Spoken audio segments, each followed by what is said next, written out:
Okay, here we go, guys. Here's the Sullivan Personal Training Challenge Food List and Recipes book. Okay, we put this together because it's all of our favorite tools in the toolbox to help you get the job done when it comes down to burning fat and building muscle, especially on a temporary challenge type of program. First things first, welcome to Sullivan Personal Training family. We use three main apps: our scheduling app. We use an app for all of our in-body scans and some nutrition goals in there as well. And then we use a Bridge Tracker app for our workouts. And there's some downloads for the QR codes. When it comes down to top-notch supplements and products for some of the struggles you might be going through, let us know. Chances are we've got the best discounts and best products available. And then we step all the way down here into the food list, the actual challenge food list. So first things first, we like to say only eat these foods and use hand portions, okay? Bottom line is we actually want to stick with food groups, and the grocery list is put together with these basic food groups: your proteins, your fats, your carbs, and then vegetables that don't act like carbs. The vegetables that do act like carbs included on this list here: peas, carrots, corn, squash, eggplants, pumpkins, beets. We're actually going to try to avoid these types of vegetables only because they act exactly like our carbs over here. If you were to eat these vegetables here or this vegetable during a meal, we would count it as a carb. Carbs such as potatoes or rice or oats or berries or even fruit, okay? We want to actually stick with these green leafy type of vegetables like your asparagus and broccoli and even cauliflower, Brussels sprouts, very popular, kale, spinach, those types of things are going to work for your green vegetable choice. But if you were to eat these higher glycemic, starchier, sugarier type of vegetables, we want to actually count them as our carbs during our carb meal. During our carb portion of the meal, okay? So we have proteins over here. Back to the proteins. These are lean protein options: chicken breast, bison burger, venison, lean turkey breast, pork tenderloin, lean ground beef, white fish. These are lean options. There are other great protein sources out there, no doubt, but we purposefully separated these into lean protein options so that we could have our healthy fat when we chose, and that would be a little bit easier to regulate this way. So there's our list of healthy fats that we want to go off of. Portion control wise, let's notice for a second that there's actually on this particular chart of foods, there's no portion amount such as weights or volume as in tablespoons over here or cups over here. What I actually want you to pay attention to is this hand portion method that we consider to be the most simple way to actually learn how to judge how much food is on your plate, whether it be too much or too little, as far as the starting point goes. So protein, most of us has heard of the palm. So just want to reiterate here. Hopefully you can see my palm okay, but I want to show you, like, if my fingers weren't there, I would be talking about the actual width of my palm, the height of my palm, and the thickness of my palm is going to be how I'm going to judge my protein content for my plate.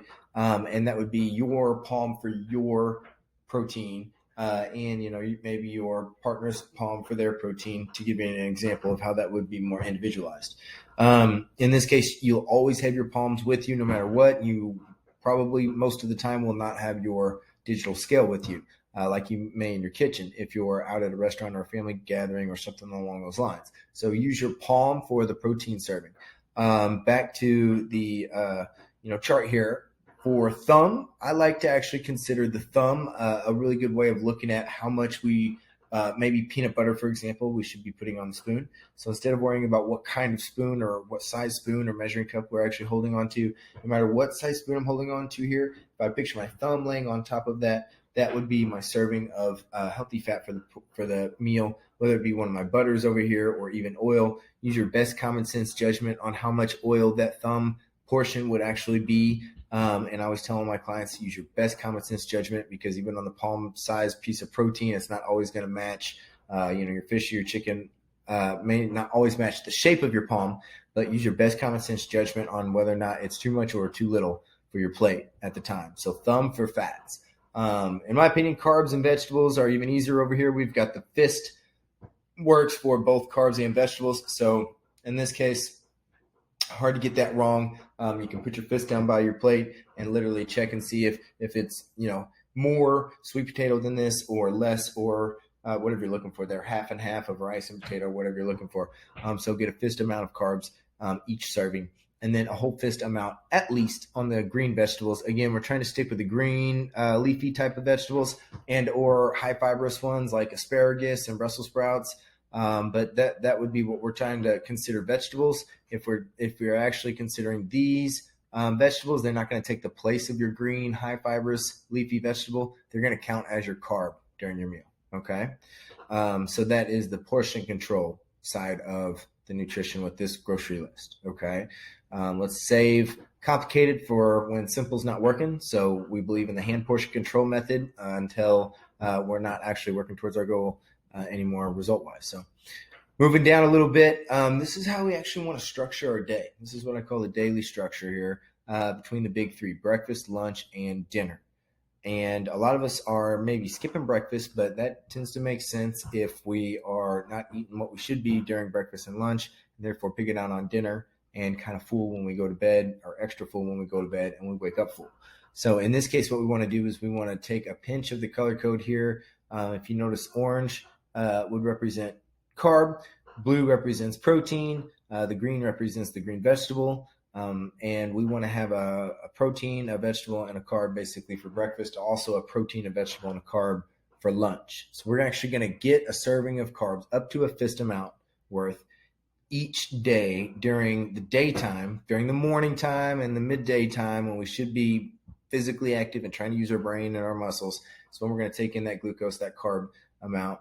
And it's not a super high amount, but it's also not zero. So it's going to be just right. And then if you'll notice for dinner time, by the time it's dinner, if we've already had our 2 servings of carbs by the dinner time, then what we have been missing so far is our healthy fat serving. So what we're actually going to do in this case is try to eat our healthy fat serving with our protein and our vegetable for dinner, and say possibly avoid the carb, assuming we've gotten enough during the daytime already. In this case, we're going to balance things out. Our metabolism is going to be very happy because we want, again, carbs during our activity time, and we want fats during our rest time. And so rest, being hard to do when you're full of carbs, to be honest, your dinner time is a good time to actually get that healthy fat in and be able to get some rest in during the time you should be sleeping, nighttime, and shortly after dinner. And then we will be waking up ready for breakfast, ready for those carbs again, as well as protein and hopefully a vegetable. A lot of us, if we're skipping breakfast and the whole thing is brand new, just do a small portion of those. But notice my 1-to-1-to-1 ratio here. That is up to a serving size of each, up to the hand portion method of the serving size. With that said, that goes for lunch and dinner as well, 1-to-1-to-1 ratios. Okay.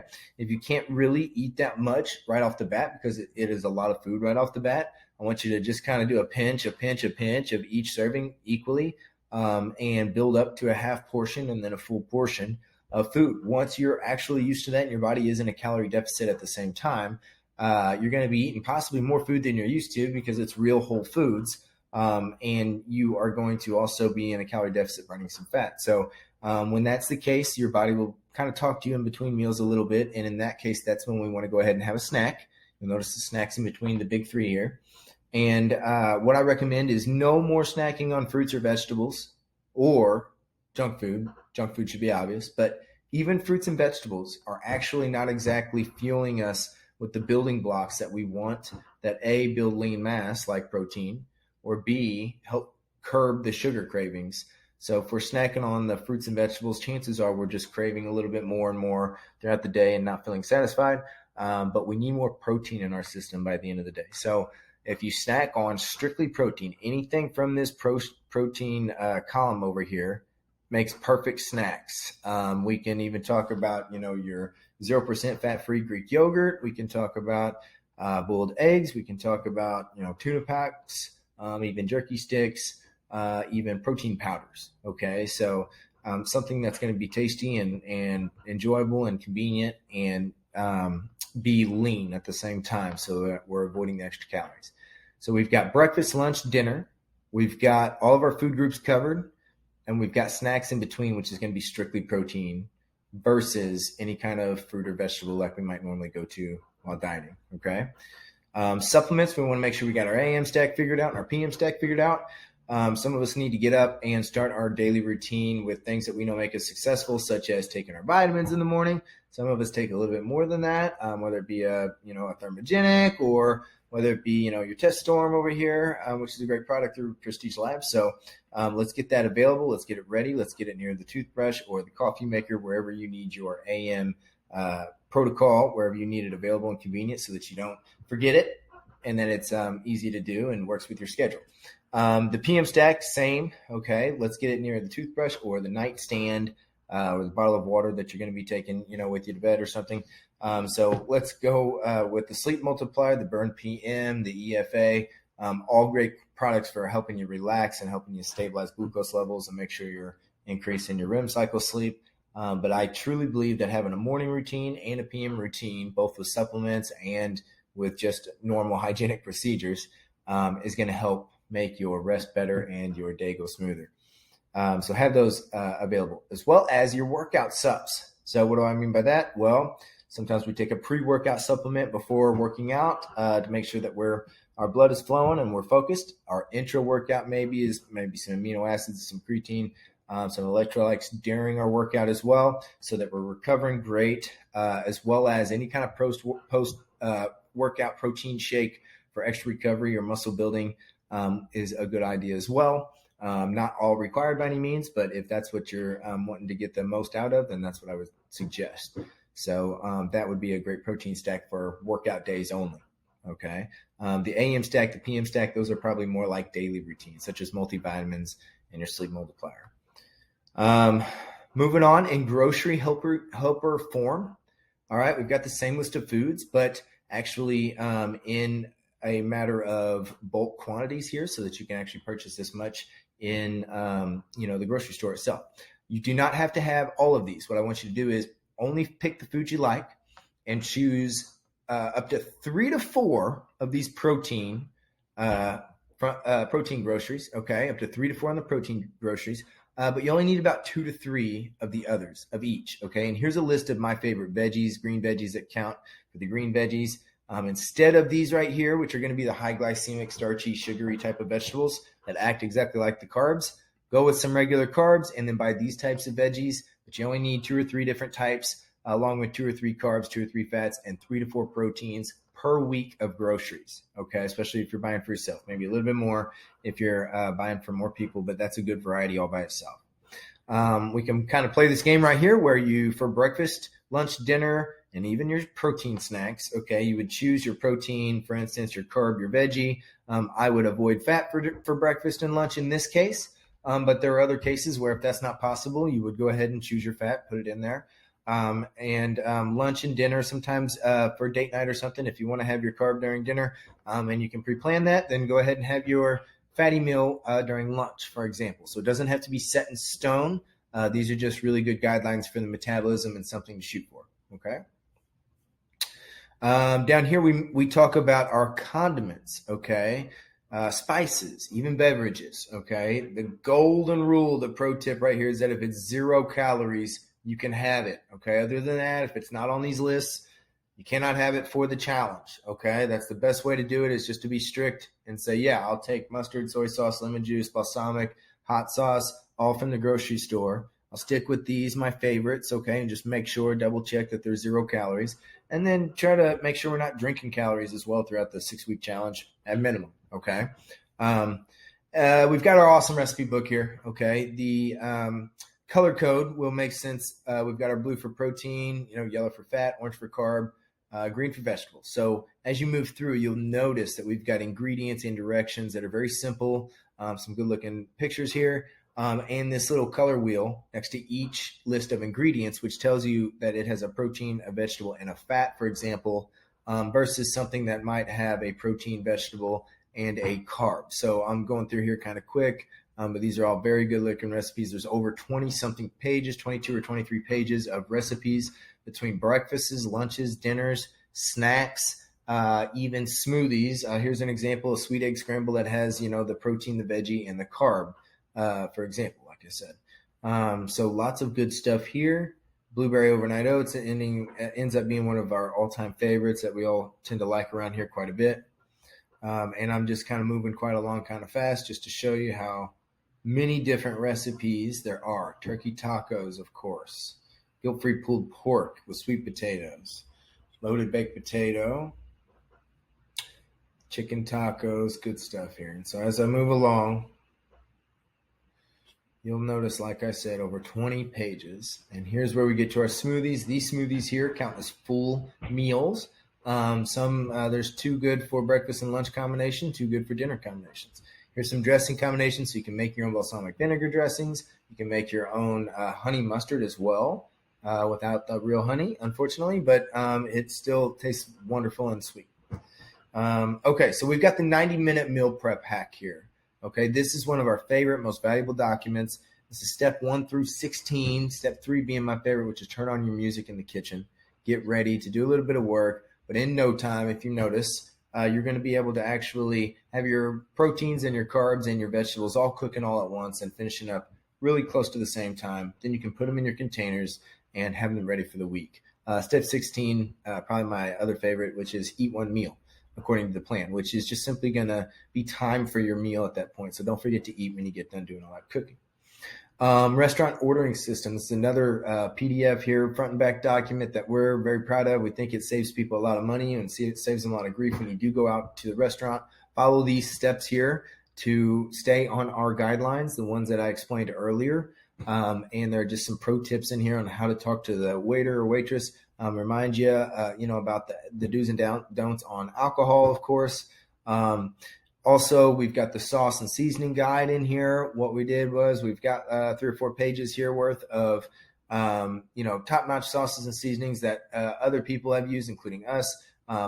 It's just really a collaboration of different seasonings and sauces and condiments that we've put together that we think work well for a challenge like this. To each their own, but just you got to pick something that you're going to enjoy and make sure that you're hitting your goals. Okay. Here's our pro tips, traveling on track guide. Plan in advance, of course, and this just gives you some pointers on traveling and trying to stay on track nutritionally based on the guidelines we've already been given. We've got the easy packable foods for travel on the go list. It's a little bit different, but it will help especially if you've never done it again. Some advice on the alcohol type stuff. And then moving on, we don't want you to forget about connecting with us online during our social media. We've got Instagram and Facebook and very active on Google as well.